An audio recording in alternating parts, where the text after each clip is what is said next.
If you've been on your phone lately, scrolling through Facebook and reading the news, watching the stories come through, there's a really good chance that you've seen something that has made your stomach tighten.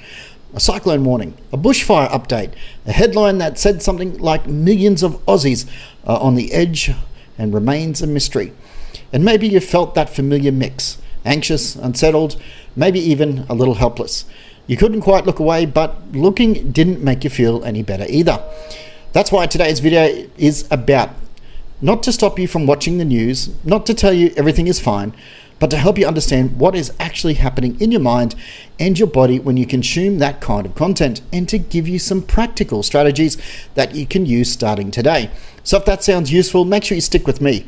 We've got a lot to cover. Hi, I'm Alan. I'm a certified counsellor with CPCA and the founder of Strong Foundation Support. And welcome back to the channel. So let's start with why. Because understanding what's happening to you is the first step of managing it.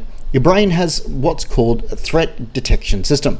Sometimes it's called a flight or fight response, and it's evolved over hundreds and thousands of years to keep you alive.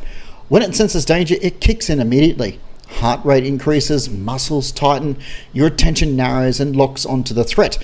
Here's the thing though.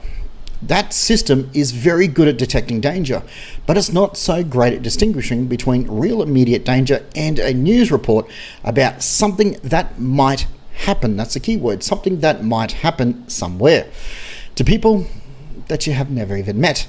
And when you see vivid imagery, a radar map showing a cyclone spinning towards the coast, palm trees bending in 185 kilometre-hour winds, and bold red headlines telling you the next 48 to 72 hours are critical, your brain processes that as a threat signal. It doesn't pause and say, hang on, but wait, is this actually happening to me right now? It responds, and here is what makes it even harder to manage. Media. The media is designed to capture your attention and hold it. The bright colours, the urgent language, the cliffhanger framing. Path remains a mystery. These aren't accidents. They are deliberate choices to keep your nervous system activated, so you keep watching, you keep scrolling, you keep coming back. That's not a conspiracy. It's just how attention economy works. And knowing that doesn't make the news less real or less important. It just means that consuming it without any kind of filter or boundary can leave you in a state of low alarm for hours or even days, even when you are personally nowhere near any danger. Over time, that chronic low-level stress takes a toll. It affects your sleep, it affects your concentration, it affects your mood, your relationships, and often people don't connect those things back to their media consumption because it feels normal. Everyone's doing it. So how do you know when your news consumption has crossed from staying informed into something that is actually affecting your well-being? And here are some of the signs I want you to watch out for. You're checking. You're constantly checking.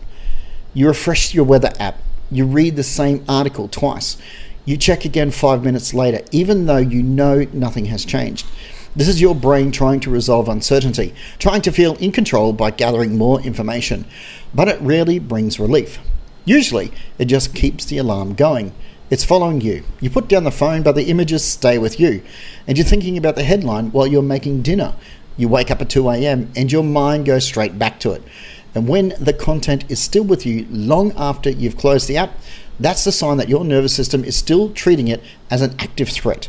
You feel hopeless. There's a particular kind of anxiety that comes with watching a situation unfold that you have no control over. A slow-moving cyclone, a flood warning, an event that may or may not affect you in 48 or 72 hours, and no one can quite say.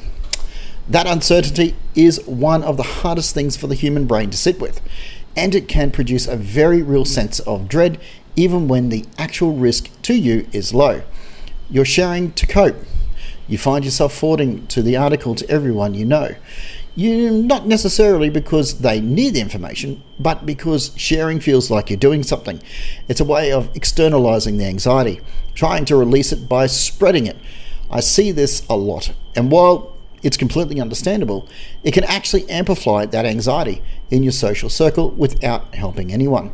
You feel irritable or flat afterwards. Sustained exposure to distressing news, especially content that involves uncertainty, danger, or human suffering, can leave you feeling emotionally drained, irritable, or flat.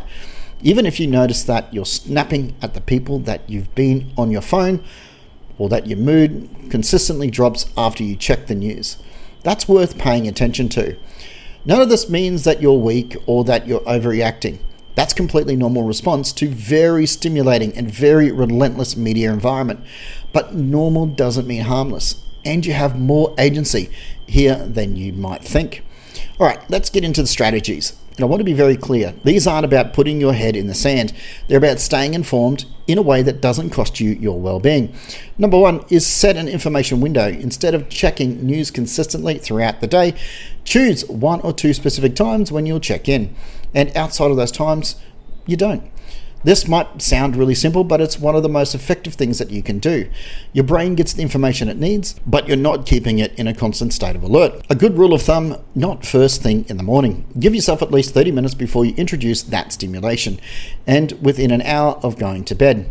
What you consume before sleep has significant effect on the quality of your rest. Number 2, choose a trusted source and stop there. For weather emergencies specifically, I strongly recommend that you go to the Bureau of Meteorology or your state emergency services website rather than relying on news, commentary, or social media. Official sources tend to be calmer, more accurate, and less sensationalized. One check, one source, then close it. Social media, by contrast, is particularly unhelpful environment during emergencies. It can mix accurate updates with rumor, speculation, or worst case scenarios, the algorithm is actively serving you content that provokes a reaction. That's not good information environment when you're already anxious. Number 3 is move from passive worry to practical attention. Anxiety tends to shrink when you have something concrete to do. When you feel the worry spike, ask yourself, is there a practical step that I can actually take right now? If there is, take it. Check your emergency kit is stocked. Have a conversation with your family about your plan. Know where you would go if you needed to leave quickly. That's not catastrophizing, it's preparation. And preparation is one of the most effective antidotes to being helpless. Once you've done what you can do, that's enough. And the rest is outside of your control. No amount of checking will change it. Number 4 is ground yourself after consuming difficult content. Before you scroll on to the next thing, give your nervous system a moment. Give your nervous system a moment to rest. This doesn't have to be big production. It can be as simple as put the phone down. Take 3 slow, deliberate breaths.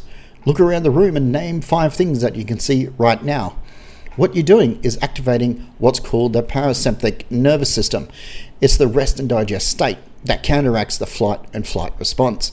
It generally works. Even 30 seconds of intentional breathing can shift your psychological state. Over time, this becomes a habit that keeps you much more regulated. Number 5 is be mindful what you're passing on before you share alarming articles or forward a warning to everybody in your contents. Pause for a moment and ask yourself, is this genuinely helpful information for this person? Or am I just sharing it because I'm anxious and want company? Is that anxiety? Both are human impulses, but the second one tends to multiply anxiety without helping anyone. This doesn't mean share important safety information. It means being intentional about what you pass along and how. Sometimes it's not who's caught up in the loop, it's somebody in your household. A partner keeps refreshing the radar. A parent who keeps sending alarming messages all morning. A child who's overheard something and is now frightened. When someone we care about is anxious, our first instinct is to often reassure them. Don't worry, it'll be fine. You're overreacting. But that approach rarely helps and can sometimes make things worse because it dismisses what the person is experiencing as unreasonable, when it actually makes complete sense. Instead, try acknowledging, first saying, yeah, it's a lot to take in. I can understand why that feels really worrying to you. You don't have to agree that that catastrophe is inevitable. To validate that somebody is feeling anxious, acknowledgement costs you absolutely nothing and often takes the heat out of the moment significantly.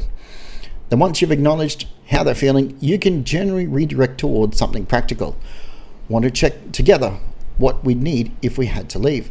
Let's make sure that we've got fresh batteries in the torch. That's not dismissing the threat. That's channeling the anxiety into something useful. And useful action is one of the most effective ways to reduce the feeling of helplessness. And here is what I want you to take away from today's video. Media reports are going to keep coming. There are always another weather event, another crisis, another headline designed to hold your attention. That's not going to change. No, that's not going to change. But if you don't have indifferent to the world in order to protect your own well-being, informed and calm are not the opposites. You can care about what's happening, stay across the things that generally affect you, and still make choices about how you engage, when, much, and what you do with that information. That's not avoidance, that's self-regulation. And it is one of the most important skills that you can build in a world where the news never really stops. If you've been struggling with anxiety that goes beyond news consumption, it is affecting your sleep, your relationships, your ability to function day to day, I really encourage you to reach out and talk to somebody. That's exactly what counselling is for.